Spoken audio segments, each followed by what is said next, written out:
From Washington, this is the HPS Macrocast with Hamilton Place Strategies and Markets Policy Partners.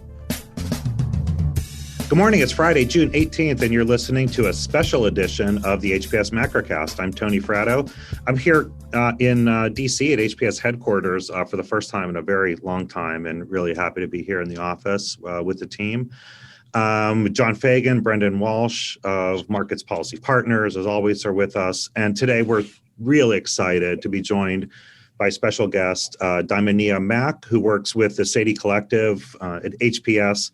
We are really proud to work with Sadie. The team at Sadie Collective is just amazing. It's the first and I think only, as far as I know, organization addressing the pipeline and pathway problem for Black women in economics and finance and data science and policy in government. Is such a incredible need for those of us who worked in government recognize just how important it is to address that, and there's such amazing talent that that we need to find into those spaces. And Diamondnia runs the collective's conference and logistics, and heads up the organization's institutional outreach work, including their work establishing economics clubs and high schools. We need to get people started early thinking about economics, and so that's just really important.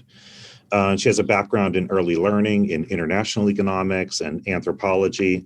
Diamondnia, thanks so much for joining us today. And we are commemorating Juneteenth, which is, for those of us who spent most of our careers in Washington, D.C., it has always been a recognized, not just a holiday, but a commemoration, an important commemoration in Washington, D.C., and to go home to other parts of the country and say, we're off tomorrow for Juneteenth, and they'll be, what's Juneteenth? As we have to tell have you to help us, talk through the audience, and so talk through it with our audience. But it's especially important today because Congress just passed a law. President Biden, I think, said he will sign or has signed it, making it an official federal holiday, which is just amazing. But welcome to the Macrocast, Diamondnia. Thank you. Good morning. I'm really excited to be here. And as you said, the history of Juneteenth is really complicated and nuanced, and it's been intimately celebrated amongst the Black community for a while. And it's just kind of hit mainstream. As you said, the House just almost unanimously passed the bill to make it a federal holiday. So not to oversimplify it, because the history of Juneteenth and emancipation and civil rights and all that stuff is so complicated. But Juneteenth officially celebrates the day that African-American enslaved people in the Deep South was freed. And it began in Galveston, Texas, when their general came and actually handed everyone the order in 1865 saying, "You all are free." President Lincoln signed the Emancipation Proclamation in 1862. It didn't go into effect until January 1st in 1863, but for 2 to 3 years, people had still been enslaved working on plantations in the Deep South. And so a little simplified there, but that was the story of how it happened. And so it took some time for that news to travel and for everyone to be in alignment with that new law that had passed and recognizing enslaved African Americans as free people. So now we are moving into a new era where it's become federally recognized, and that's really exciting. And so that's kind of the history of it. Yeah, it's a great coda for this year to have it federally recognized, in particular after the past year, and so much attention, rightly so, to thinking about Black people in America, and the opportunities or lack of opportunities, equity and lack of equity, and especially at an institutional level, is it's such an important part of how we are going to make life better and elevate standards of living for everyone better in America, is to make sure we that we're aware and we address opportunity for everyone. So I think it's an important time for it. It's should have happened a long time ago. That's one of the things we love about Sadie is that's really what it's all about, And Absolutely. I remember last year, look, I mean, I don't want to cast stones at our job. I think has to be educating people and helping them understand. But there was, the CEO, if a CEO was asked about, the inability to, the lack of diversity, lack of Black people at the senior ranks in the business, and said, well, there was a pipeline problem, and we've always felt, well, the pipeline seems like it's someone else's problem, and the pipeline should be all of our problems, right? I mean, if we want the best of everyone, then we all have to go fix that pipeline. If we say talent is the reason for success, we need to get talent everywhere, and so that's his mission. Yeah. The Sadie Collective has done such phenomenal work, and I've been working with them going into my second year. Started out as the conference logistical director, and moving into this year, I'll be working specifically for high school engagement, and that looks like helping establish economics clubs in high schools for the students there to be introduced to this robust field that has such a powerful impact and implications on our policy and our day-to-day lives, and just ensuring that they have an introduction to that early. In that way, they are introduced to resources and to a network and a community of people that's going to help them, acclimate and to go out and to do the work that is affecting all of us in a really material way. And Sadie has come at a really interesting time. As you said earlier, we're really the only people who are tapping into this particular network and addressing the problem. And I think about it, framing it from the perspective of Black women best. So we're focusing on Black women because we understand that Black women exist at the nexus of disenfranchisement, both racial and gender, and bring in any other, LGBTQIA or any other disability. And now you have a recipe for all of these problems that we feel weighing down on the most vulnerable in our society, affecting this particular demographic. And so we believe that if we uplift and if we target our policies and we frame the conversation around how can we serve this community, everyone else in the country and in the economy and society will benefit naturally as a residual effect. And so that is what we aim to do. And it's particularly framed through the quant sciences, economics, data and computer science, where it's predominantly male, but the implications are affecting everyone in a very real way. And so that's kind of how we began to do this work, which has been really, really fulfilling work to do. I can imagine. How is it when you go to high schools and talk to I mean, because it's it is. I think it's a particularly acute problem with women of color, right, to go into these professions, right? But also broadly, right? I mean, for a few years before we were talking about Black women in these fields, like there has been a longstanding problem of just a lack of women generally especially in economics, almost famously so. And at a time we've got, we now have the first woman Vice President and Treasury Secretary who has a close relationship with Sadie too, which is great. Yeah. But I mean, how is it when you go talk to them and say, look, you would love economics. You should. Yes. What's the stuff? Do it. Yeah. So we've actually just begun to tap into the schools, and the first question people ask is, so how am I going to make money? Is it stocks? People have this really funny perception of what economics is, and then to see their faces change and light up when they realize how much research and how much fascinating work and topics you can do across the gambit, right? From government to private sector to nonprofit, entrepreneur, or even in academia. And then you kind of see, I can apply this to some of my interests. And then you bring in the quant and the math and all that stuff, and you've given them a really strong skill set, which is invaluable. And so you pair their interest in policy or whatever initiatives with all the research and building those skills, and then they're just like over the moon. And that was something that we saw at our past conference this year at SACE, our flagship conference we have annually, which is the largest gathering of Black women in the space.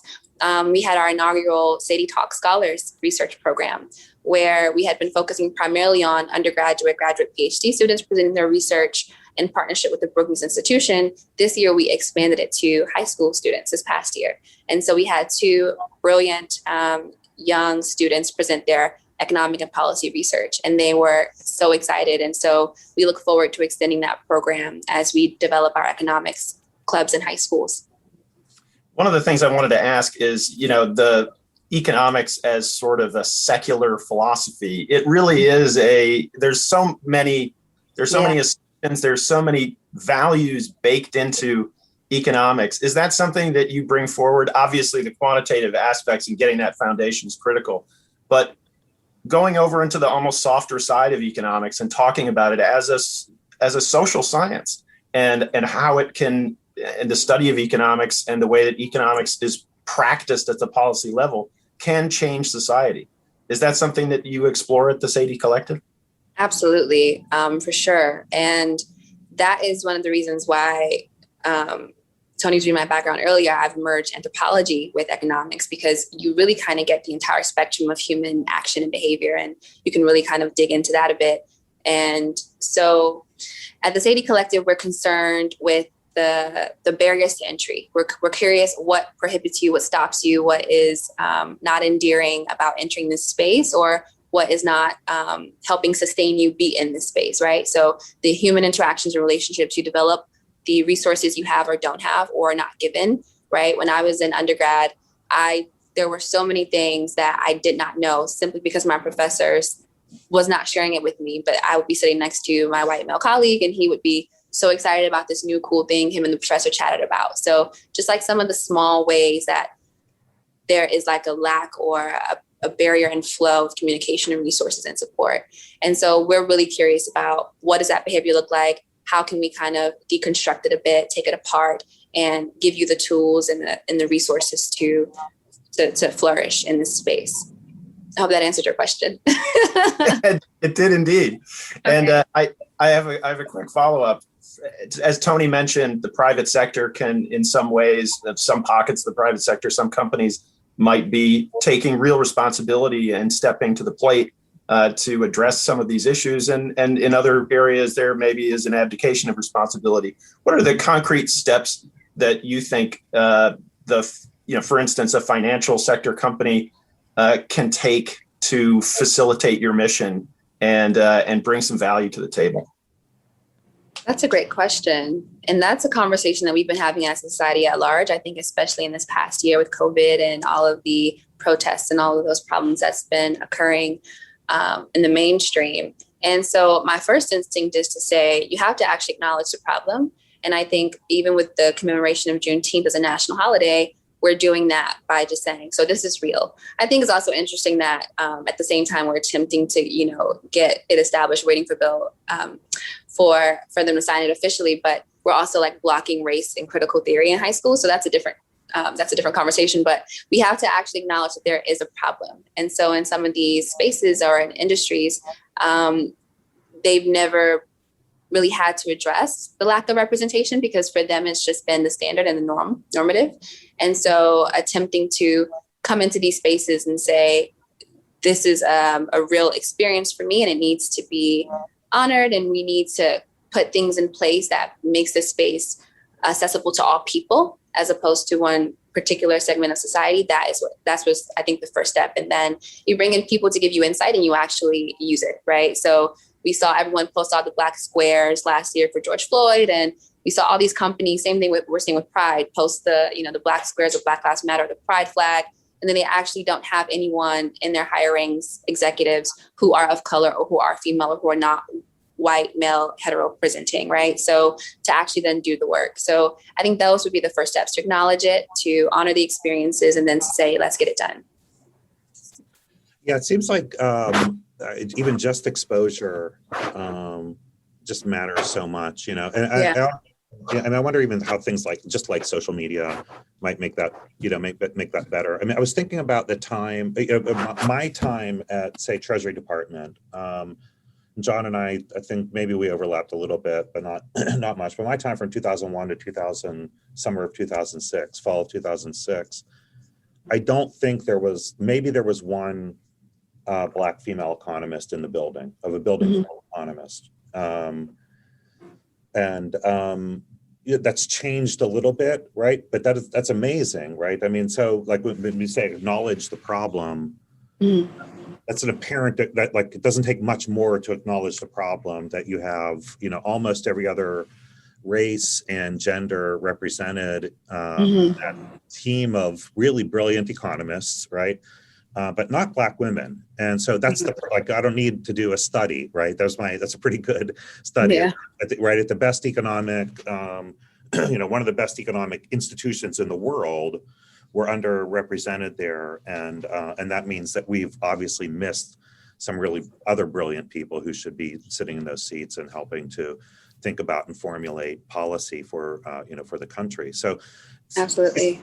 Yeah, so that's clear. I don't know if it's changed a whole lot more today. Like, I don't know. I'd love to walk the halls, but I do know that even just in the past few years, we've had the opportunity to see a lot of really amazingly talented Black women economists who are in my Twitter feed and now on TV, people like Lisa Cook, who is, brilliant and talented and has spent time in government, and she's a great model for so many women to enter the field. And so I think like that has to help, to see people who are out there being successful.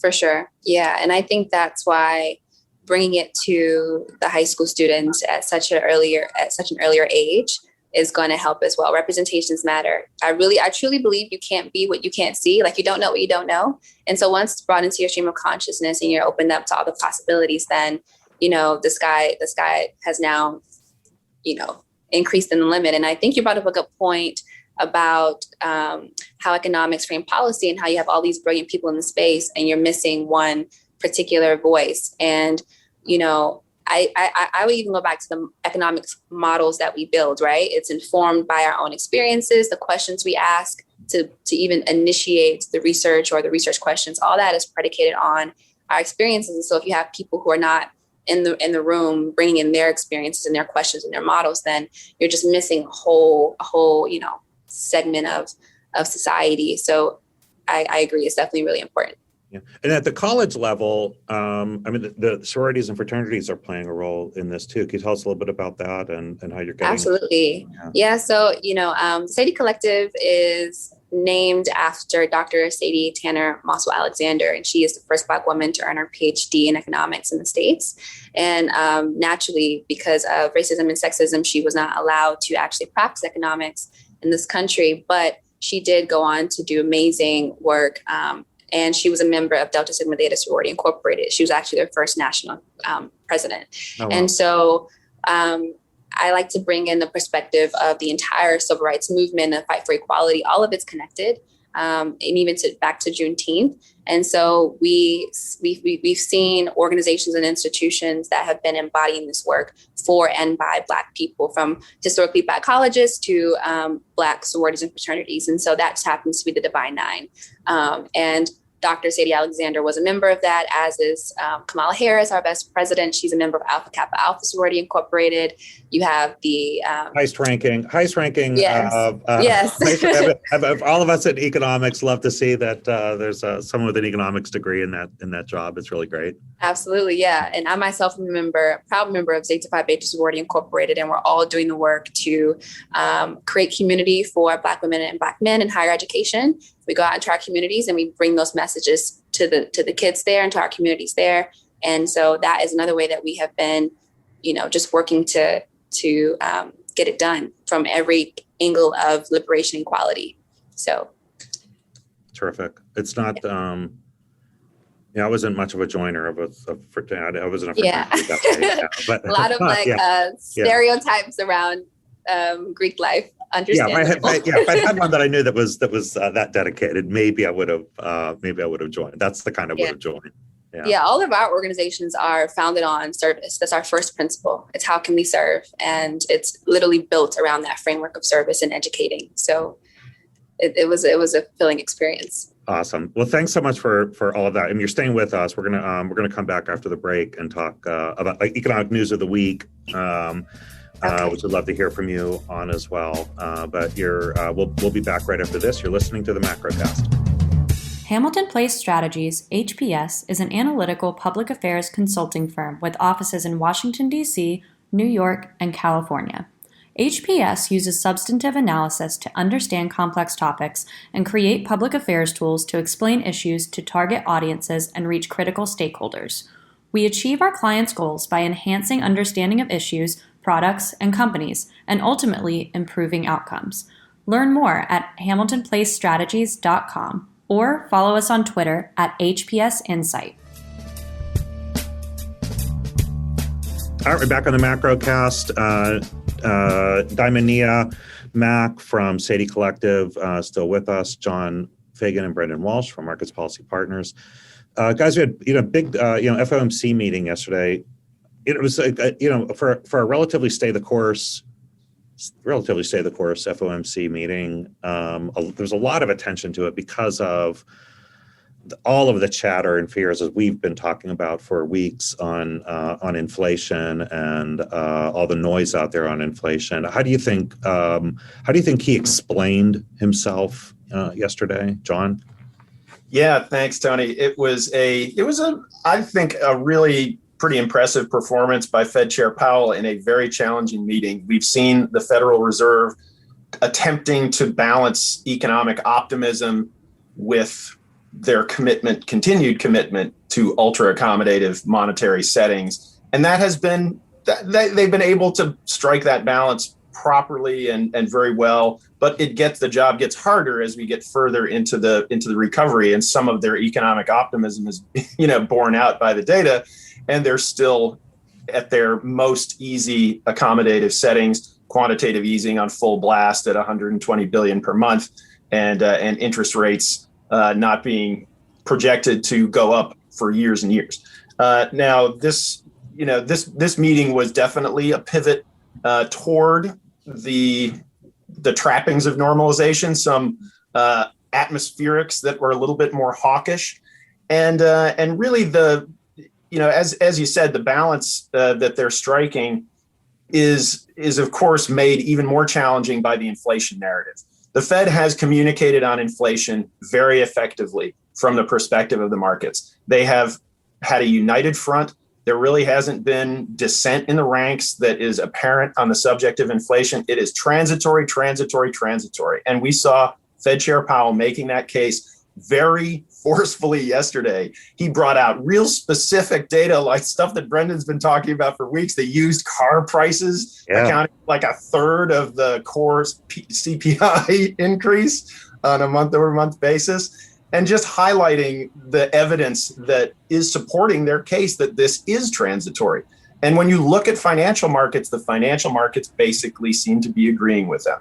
You have seen the primary market-based gauges of inflation expectations, the TIPS break-evens, those at the 5 and 10 year maturity are pretty substantially off their mid-May highs and trending downward. Lumber prices, which have been roofing it, so to speak, have rolled over pretty meaningfully. And when you look at gold, which is a very traditional inflation hedge, it's down over 5% over the past week or so. This doesn't seem if you just look at the markets and take them at face value, it doesn't look like investors are flipping out over inflation, which is what you might think if you read the headlines. If you read the headlines, and if you just watch TV, right? And it's like the commentary is, I think, over the top on inflation, but to your point, that we're just not seeing that from market participants. It doesn't seem like, right? So it seems like only really rich people are worried about inflation right now. Right. Which is everyone else is trying to get a job and re-enter society. But every time you turn on CNBC, it's another billionaire complaining about hyperinflation. Well, it's good copy, and when you see the headlines from yesterday's meeting, it was, Fed upgrade, massively revises upward their inflation outlook. That was a meaningful increase in 2021, and they kept 2022 and 2023 exactly the same at 2.1%. So basically just reinforcing their case that there is near-term price volatility. That wasn't any different than the narrative that they've been saying. And having Chair Powell, kind of getting the gotcha moment where he admits that maybe inflation will be faster than officials expect at the Fed. Well, no kidding, right? But he spent 99% of his time talking about inflation on the the real hard evidence that it is distorted, transitory, and some of these pressures are already sort of passing through it. Yeah, and it goes back to the point about economics, where when we do some advanced math in economics, but really in the end, we're just looking at what a bunch of individual people do, and then it creates an economy. But the Fed has a dual mandate: employment and inflation. And Powell has clearly drawn a line in the sand. He said, "I'm on the side of employment right now. There's too many people unemployed, and I want to fix that. And I'm not going to worry about inflation right now." Yeah, he said, I'm not going to take the bait. This is a false inflation scare, is what the Fed has been saying, and they've been behaving in. And I think they're doing a good job of explaining it also. But that's the thing about this, which is why I think, I think you're right that market participants seem to fully understand what they've interpreted him really well. Yeah. He has said, he's been telling us for months, it's coming and I'm not going to blink when it comes. Yeah. Now it's come and everybody's saying blink. And he's saying, no, like I told you, I'm not going to blink. We're going to see this through to the other side. And today we had a surprise jump in unemployment claims. So the data is really supporting everything that Powell has been saying for the last 3 months. Yeah, after two relatively disappointing non-farm payroll numbers. Those numbers just aren't going to get the job done in a time frame that puts the Fed on a tightening path in the near term. Yeah, there's still close to 15 million people receiving some sort of federal assistance. And when the other focus of what made the meeting hawkish was that the dot plot, the projections of the FOMC members' interest rate outlook really moved interest rate hikes, the median, into 2023 from 2024, and is reflecting, potentially two rate hikes or more in 2023. That is a really costless and very far out into the future kind of tightening, to the extent you could even call it that. I love the Powell said really, it was like 2 years out in the future. You really have to discount that as, it's like you and I betting on a, Bruins Penguins game in 2023, right? The dot plots, it's good for economics because it gives economists something to talk about, but that's basically the only value it has. I think we both wish we could bet on a Bruins Penguins game, but unfortunately we're not going to get to do that. Diamondnia, how are you seeing this? I mean, this is obviously I think what we've, I think we had an asymmetrical COVID. And we're having an asymmetrical COVID recovery also. And I think that's the tension here. Yeah, I think that's the point. We're really in we've never an unprecedented time. And so there is no roadmap for how we navigate through this. And I think a lot of the things we're seeing are just COVID related. And as our economy stabilizes, as people re-enter the workforce and the labor market, all that will begin to shift and we'll begin to see some stabilization there. So for as to when, I couldn't speak to that, but I think what we're seeing right now is just a result of COVID and everyone trying to get it all together. Yeah, and going back to your background with anthropology, I think the reopening of the economy has nothing to do with you can't run a regression model and it's not going to tell you how we're going to. It was a very traumatic year and a half for people, Absolutely. And it's going to change the way we do things. And you have to pay attention to people, not so much your economic models on this one. Absolutely. Yeah, and look, I mean, obviously, it is unprecedented, and we just don't know, how much of the return is going to look like what we knew before. I mean, people have changed their patterns of living and how they like to get their stuff and get services and where they do them. It's different and but we don't know what that transition is going to look like completely. There were a lot of I assume that there were a lot of people who worked in restaurants who now work in warehouses. And other delivery services and other kinds of things because the consumer has made the decision that it wants its stuff, it just wants it at home. A lot of that's going to return. I mean, I don't know if it's less so apparent in DC, by the way. Just walking around DC, less of activity, I think, in restaurants in New York. I can tell you right now, like you walk down Second Avenue and it's bustling, and the restaurants and bars are full, and everything on the streets are full. They're kind of back, and so it's going to happen. DC, downtown is dead, but when you go into the residential areas, those restaurants are bustling. Is it really? Yeah.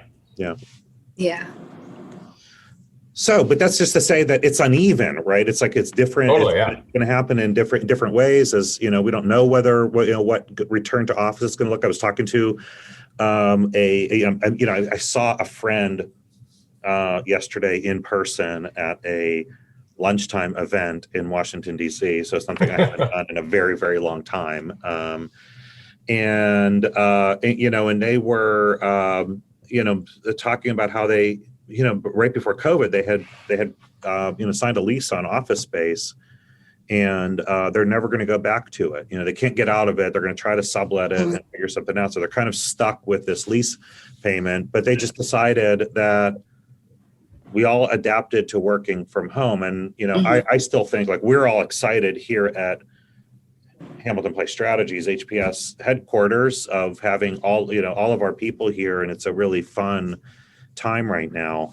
But people are going to make different decisions. Well, if a lot, half 10%, 20% of the offices here don't return to their pre-COVID levels, then 20% of the restaurants are going to lose out, and public transportation and taxis are going to lose out. There's a lot connected to it, and it's not that they're not going to find even tax policy, right.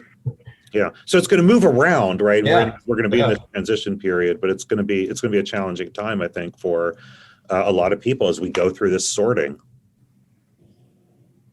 Yeah, I agree. There's just too many unknown variables that's moving right now, and even the spikes and a lot of the prices for things like airfare and all those things. Like we're going to eventually see those stabilize. It's just a matter of when and what that looks like. So I agree. I think we just need time to let everything just stabilize. People have to come out of their house. It takes a while to hire staff at a hotel. You bring in it's going to take time.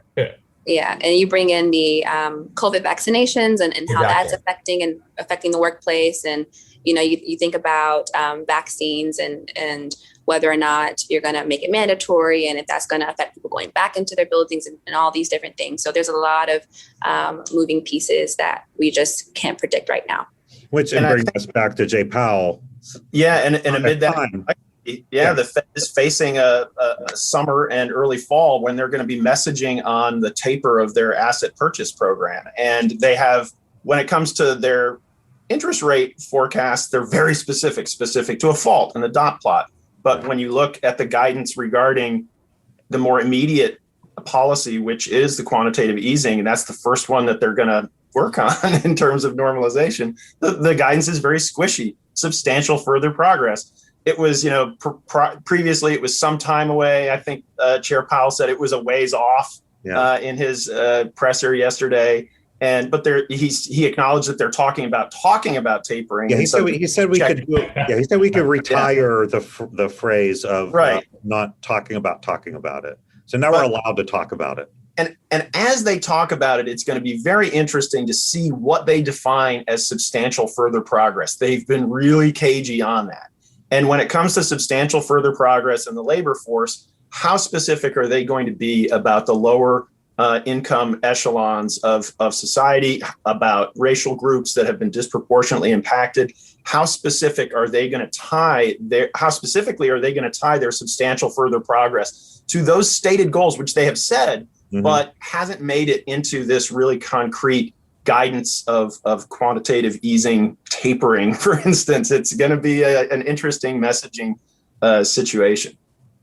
I think that's right. You're right. He has said it, right? He has said that's his commitment. He's going to do it, as we saw just in the past days and today. He's going to do it in the face of a lot of criticism. So I think if we get through this period, and he's right, and we start seeing inflation coming down later in the year, and we see some of the temporary or some of the sectors that you and Diamondnia talked about used cars and others that are going to dissipate. He's the bulwark to that, right? I mean, he's the one who's standing there. He's going to take the heat for inflation until we do see it recede, and I think he's right, But boy, the heat from commentators and not just commentators, members of Congress, Republicans are going to use it as a political issue. We've already seen that. Just this is Joe Biden's inflation is the way they're talking about. So look, and that's politics, right? We always have to live with politics, so we're going to see this quite a bit.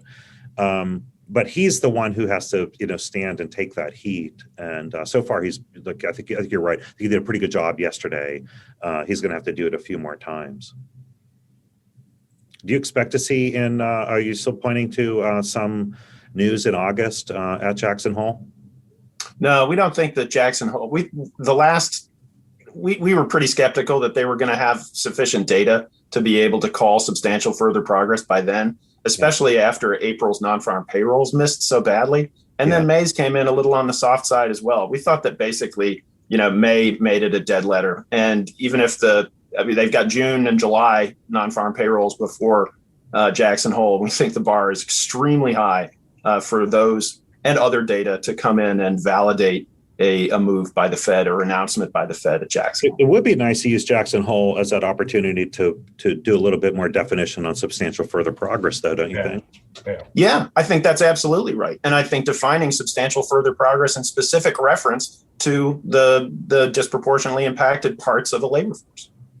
That's key. Well, we're not going to have jobs for a while, right? We're a couple weeks off here before we get them. So we are going to get.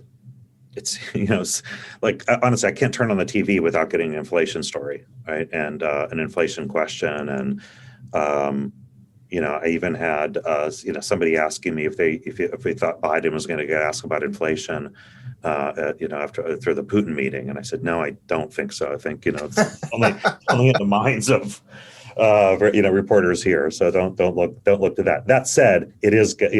I can't turn the TV on without hearing discussion about inflation, and and then people talking about it. The talk about inflation becoming a self-fulfilling prophecy. It's like, well, then I got an idea. How about you stop talking about it for a while, maybe. But it's going to be interesting to see him go through this as we have data come in and continue to try to educate on it. I do think his gut is right on this, and not just the chairman, but I think the other members have all tried to give more color and context on this. I think they're on the right path, but only time will tell. Guys, Diamondnia, so much fun to have you with us today. I hope we can have you back. Yes, thank you guys so much for having me. It's been fun. Well, we appreciate your time. And John and Brendan, we'll be back at it next week. Have a great weekend, everyone. Thank you for listening to the HPS Macrocast. Please remember to subscribe, rate, and share.